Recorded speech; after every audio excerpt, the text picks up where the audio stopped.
Morning students. BSc Part First Year Unit 3rd and Paper 3rd online classes में आपका स्वागत है। हम इससे पहले वाली क्लास के अंदर डिस्कस कर रहे थे ब्रायोफाइट्स के बारे में। ठीक है, हमने इसमें ब्रायोफाइट्स के बारे में पढ़ा था। ब्रायोफाइटा के कैरेक्टर्स, जनरल कैरेक्टर्स हम पढ़ चुके थे आज, और हम क्लासिफिकेशन का पढ़ चुके थे। ठीक है, हमने जनरल कैरेक्टर्स एंड क्लासिफिकेशन, वर्गीकरण, ये दोनों टॉपिक पढ़ लिए हैं। आज हमारा जो नया टॉपिक है ब्रायोफाइटा में वो है रेंज ऑफ थैलस। तो रेंज ऑफ थैलस के बारे में हम इसमें पढ़ेंगे। तो डाल दीजिए ब्रायोफाइटा में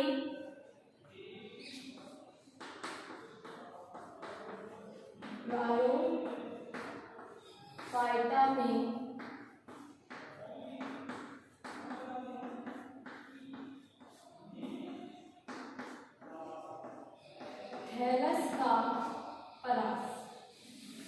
ब्रायोफाइटा में थैलस का परास, ये हमारा आज का टॉपिक है। इसको हम इंग्लिश में बोल सकते हैं range of thallus in bryophyta. Range of thallus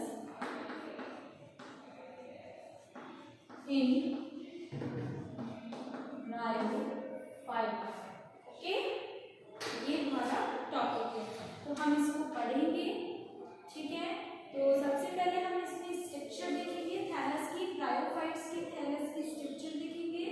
ठीक है, तो देखो क्या होता है, जो ब्रायोफाइट्स होते हैं, ठीक है, ब्रायोफाइट्स में जो प्लांट्स होते हैं, गेमेटोफाइटिक जो प्लांट्स होते हैं वो कैसे होते हैं, इरेक्ट होते हैं। ठीक है, मतलब कि सीधे होते हैं, बिल्कुल सीधे होते हैं, और चपटे होते हैं, फ्लैट होते हैं बिल्कुल। ठीक है, पृष्ठधारी द्विभाजी शाखित, मतलब कि उसके जो पृष्ठ होते हैं उसपे धारियां बनी होती हैं। लीफ जैसे पत्तियां देखी हैं आपने, पत्तियां कैसी होती हैं, पतली होती हैं और चपटी होती हैं, और उसपे ऐसे दो भागों में विभाजित है, इसमें द्विभाजी शाखित है ये। ठीक है, इस प्रकार शाखित है और पृष्ठधारी है। ठीक है, इसके पृष्ठ पे धारियां बनी हुई हैं, तो वो कैसा होता है, ब्रायोफाइट्स का थैलस होता है वो। ठीक है, तो पहले हम इसमें लिख लेते हैं, तो लिखेंगे इसमें, नोट करें, ब्रायोफाइट्स के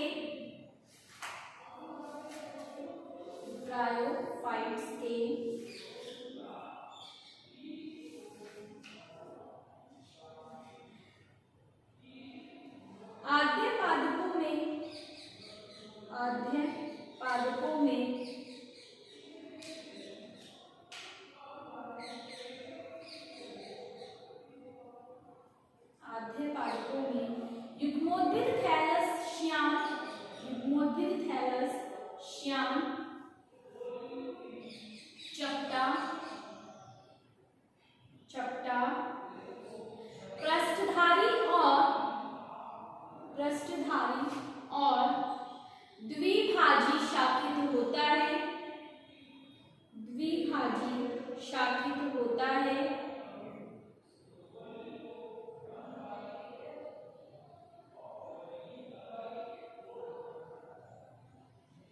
थैलस की प्रत्येक शाखा की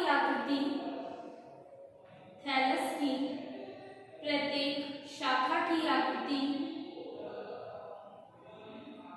वैजाकार या हृदयाकार होती है। इसमें शाखन तीव्र गति से होता है।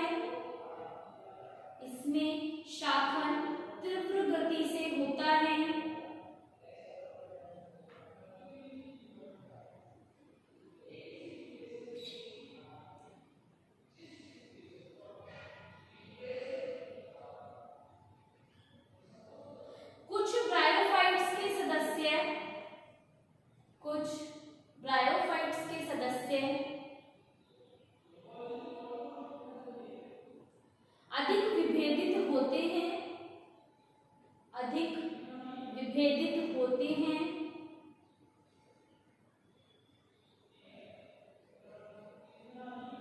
इनके युग्मोद्भिद, इनके युग्मोद्भिद आकार में 15 सेंटीमीटर तक लंबे, आकार में 15 सेंटीमीटर तक लंबे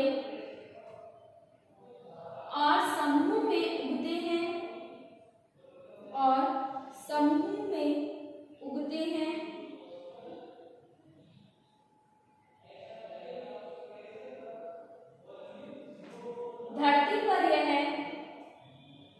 धरती पर यह मूलाभास के द्वारा स्थिर रहते हैं, मूलाभास के द्वारा स्थिर रहते हैं।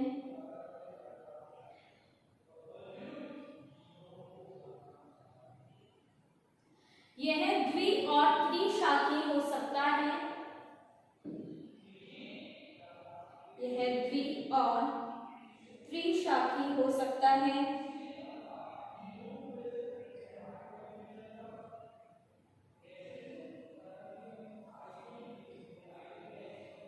मुख्य अक्ष और शाखाओं पर, मुख्य अक्ष और शाखाओं पर पर्ण उपस्थित होते हैं, पर्ण उपस्थित होते हैं।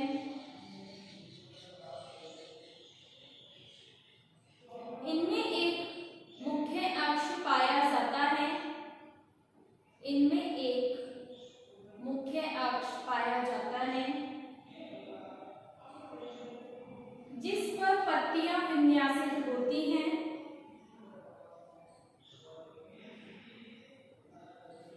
जिस पे पत्तियां विन्यासित होती हैं।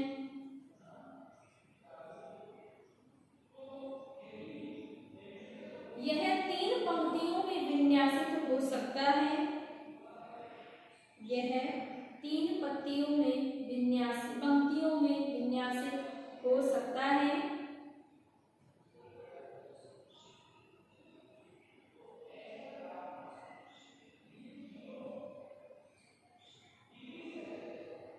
दो पंक्तियां अपाक्ष पार्श्व, दो पंक्तियां अपाक्ष पार्श्व तथा एक पंक्ति अभ्यक्ष स्थिति में पाई जाती है, अभ्यक्ष स्थिति में पाई जाती है।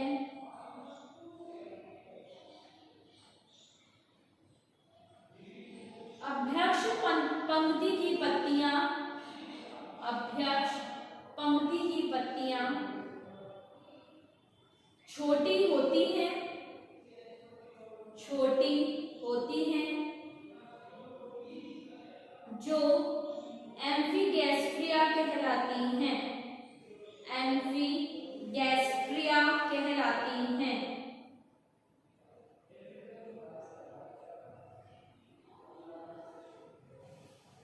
गैस्ट्रिया कहलाती हैं।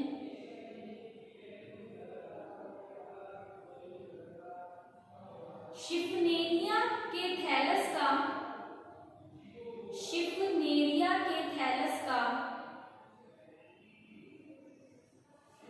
कायिक स्वरूप थैलेनॉइड होता है, थैलॉइड होता है, किंतु प्रजनन के दौरान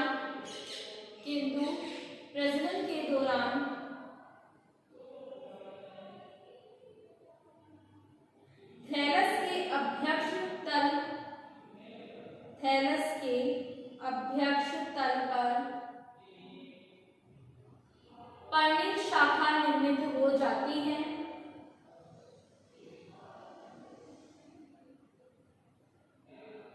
पर्णिक शाखा निर्मित हो जाती है, जिसपे जननांग लगते हैं, जिसपे जननांग लगते हैं। ठीक है, ये हो गया ब्रायोफाइट्स का थैलस। अब हम इसका एक डायग्राम देख लेते हैं। जो डायग्राम मैं बना रही हूँ वो शिफ्नेरिया के सदस्य का है। ठीक है,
नालिया डायग्राम। नेक्स्ट है रिप्रोडक्शन के बारे में, vegetative, asexual and sexual reproduction. Bryophytes में मैं आपको बता देती हूँ, हम दो प्लांट्स की स्टडी करेंगे, फर्स्ट रिक्शिया की और सेकंड मार्केशिया की। ठीक है, ये दोनों रिक्शिया और मार्केशिया दोनों किसमें आते हैं, ब्रायोफाइट्स के अंदर आते हैं। ठीक है, दोनों ब्रायोफाइट्स के सदस्य हैं, तो हम इनकी ब्रायोफाइट्स की सदस्यों की इसकी संरचना, इसके बारे में हम पढ़ेंगे। तो नेक्स्ट जो आपका टॉपिक है वो है ब्रायोफाइट्स में प्रजनन। अब हम नेक्स्ट टॉपिक डाल लीजिए।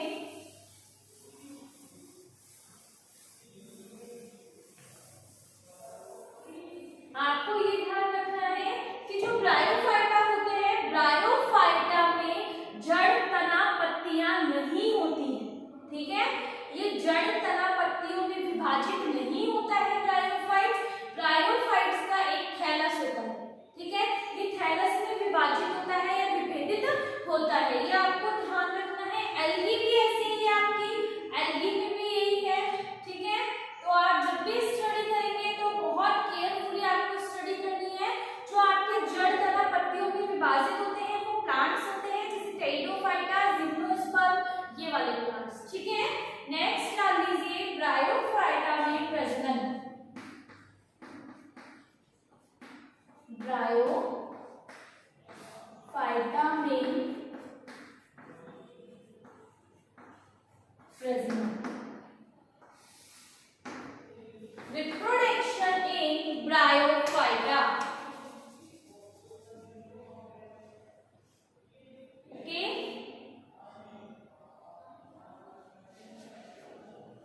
तो लिखिए इसमें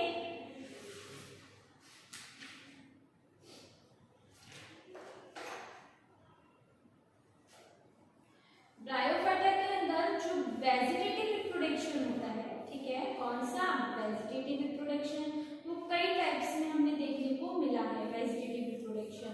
तो कौन कौन सी टाइप्स में देखने को मिला है ये मैं आपको बता देती हूँ। देखो इसमें क्या होता है, ब्रायोफाइट्स में,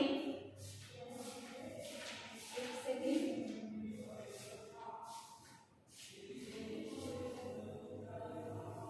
जो हमारा वेजिटेटिव रिप्रोडक्शन है, फ्रेगमेंटेशन होता है उसमें। ठीक है, मतलब कि जो थैलस होता है, थैलस मैंने आपको बताया, थैलस के बहुत छोटे छोटे खंड हो जाते हैं और वो खंड आगे अंकुरित होकर के आगे चल के क्या होता है, अंकुरित हो जाते हैं। अंकुरित होने से वो एक नया थैलस डेवलप कर लेते हैं। ठीक है, ये होता है कायिक संवर्धन। दूसरा होता है अपस्थानिक शाखाओं द्वारा, एडवेंटिशियस ब्रांचेस के द्वारा अपस्थानिक कलिकाएं होती हैं जिसके द्वारा भी कायिक जनन होता है। ठीक है, तीसरा होता है गैमी के द्वारा, चौथा होता है प्रोटोनीमा के द्वारा, ठीक है, ट्यूबर्स के द्वारा। बहुत सारे टाइप्स हैं इसके, समथिंग 8 टाइप्स हैं आपके इसमें वेजिटेटिव रिप्रोडक्शन में। ठीक है, तो लिख लीजिए फॉर वेजिटेटिव रिप्रोडक्शन ब्रायोफाइट्स में प्रजनन। पहले थोड़ा सा हम इसमें इसके बारे में लिखेंगे। ठीक है, तो लिखिए इसमें अभी ये फर्स्ट नंबर ना डाल के पहले थ्योरी पार्ट लिखिए। इसमें लिखिए ब्रायोफाइटा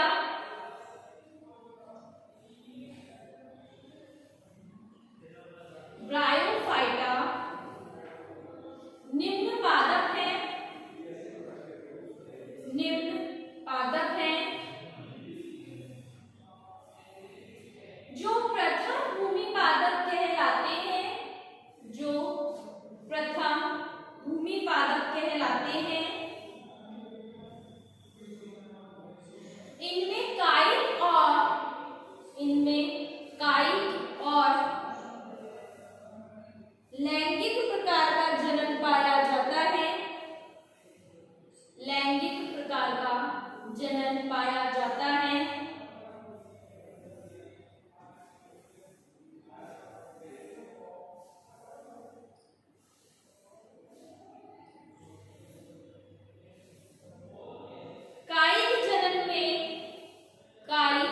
जनन में युग्मकों का निर्माण नहीं होता,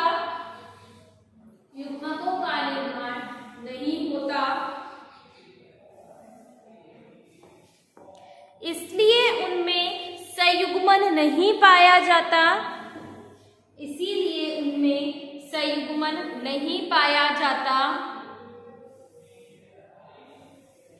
और अर्धसूत्री विभाजन की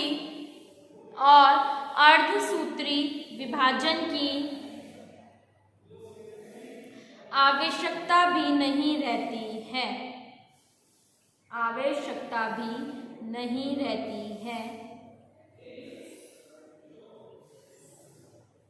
1903 में केवर्स ने कायिक जनन विधियों का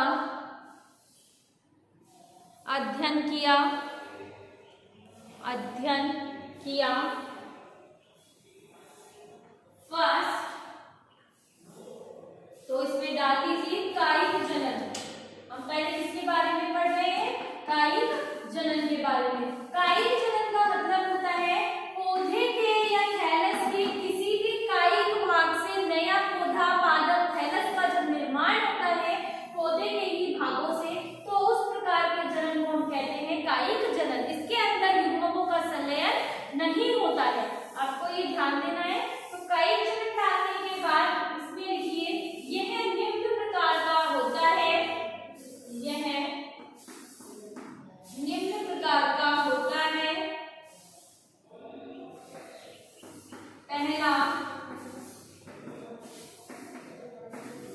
पहला थैलस के वृत्त भागों में विखंडन। टॉपिक को डाल लीजिए, इसको पढ़ेंगे। अब आपको उसमें नाम से ही पता लग रहा है, जो थैलस की पुरानी शाखाएं, पुराना थैलस होगा उसमें होगा विखंडन, नए थैलस में नहीं होगा। पुराने भागों में विखंडन होगा, विखंडन होने से एक नया थैलस का निर्माण होगा। तो लिखिए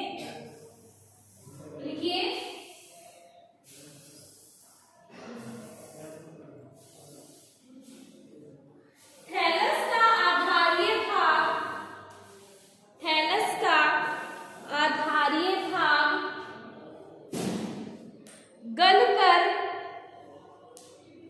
गलकर मृत होने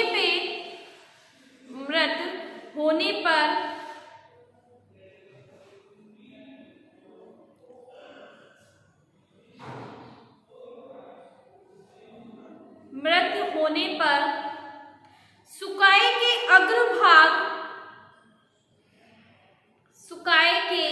अग्रभाग द्विभाजी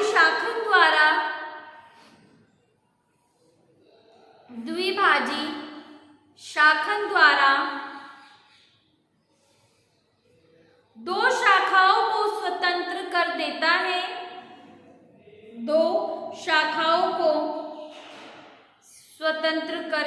है।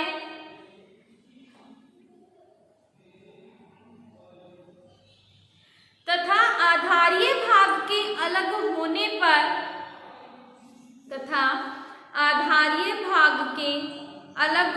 पर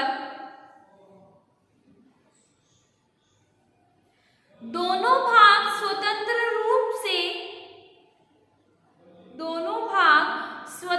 रूप से जीवन यापन करने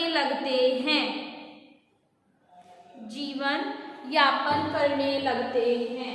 देखो क्या होता है, इसमें थैलस का अग्रभाग होता है, ठीक है, जो आधारीय भाग होता है वो गल जाता है, गल के वो मृत होने लगता है। तो मृत होने पे जो उस थैलस का आगे वाला भाग होता है वो क्या करता है, द्विभाजी शाखन करके वो जो दोनों शाखाएं होती हैं, इस साइड से होता है थैलस, ठीक है।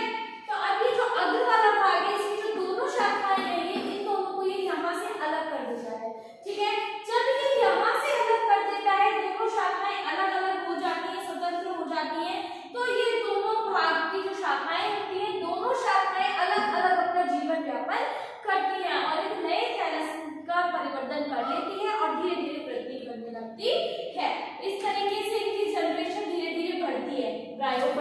साइड देने वाला। ठीक है, तो हम इसका डायग्राम देखते हैं।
देखो ये क्या है, विखंडन या फ्रेगमेंटेशन की है।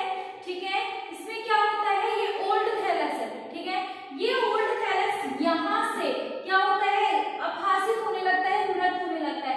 अपहासित होने के बाद ये शाखाएं अलग हो जाती हैं। ये देख रहे हैं आप, यहाँ से अलग है। ठीक है, और एक नया थैलस का निर्माण कर रही है। ठीक है, ये डायग्राम बताइए। नेक्स्ट हम अपस्थानिक शाखाओं द्वारा पढ़ेंगे, इसको बनाइए अपने।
बना दिया डायग्राम।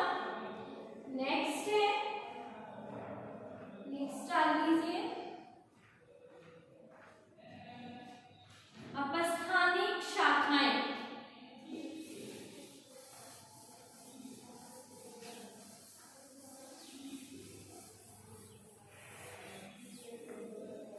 अपस्थानिक शाखाएं,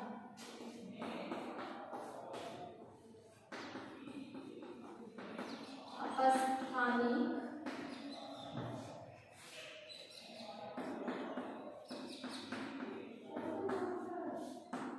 शाखा। एडवेंटिशियस ब्रांचेस लिखिए इसमें।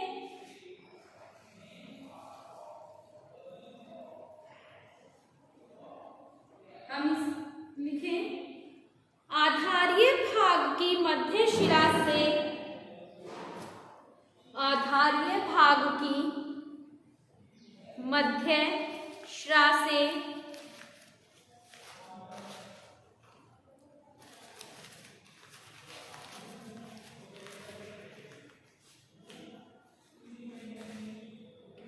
मध्य शिरा से अपस्थानिक शाखाएं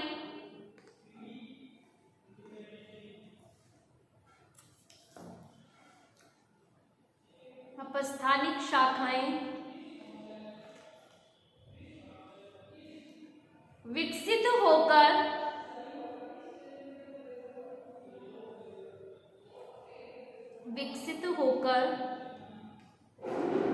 वृद्धि करने लगती हैं,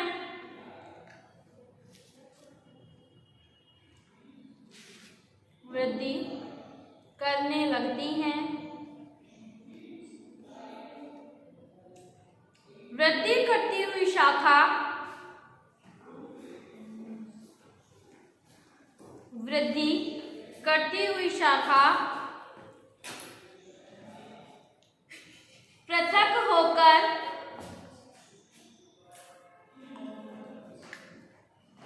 एक पादप के रूप में विकसित हो जाती है,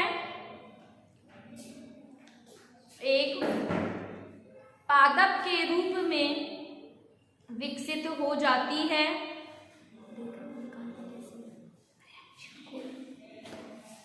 विकसित हो जाती है।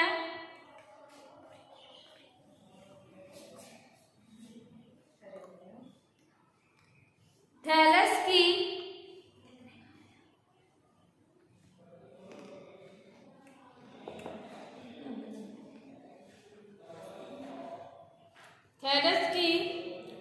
ऊपरी पृष्ठ सतह से,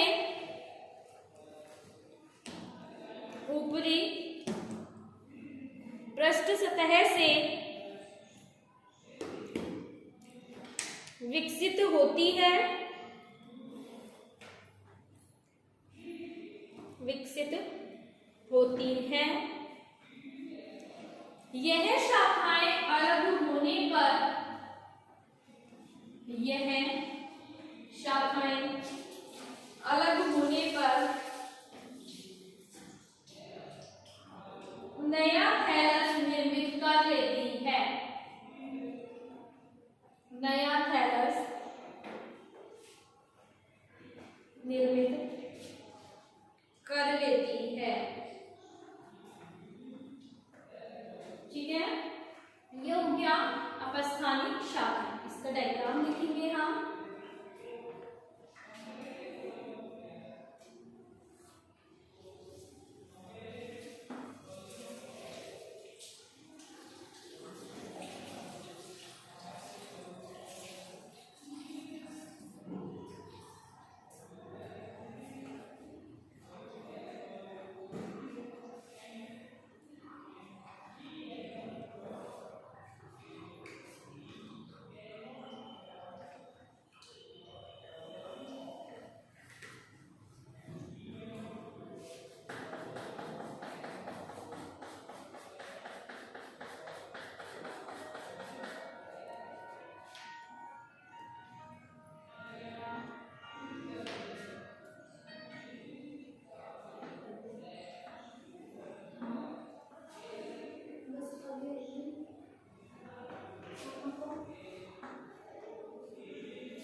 यही कंप्लीट होता है। नेक्स्ट क्लास में हम डिस्कस करेंगे आगे के वेजिटेटिव रिप्रोडक्शन के बारे में।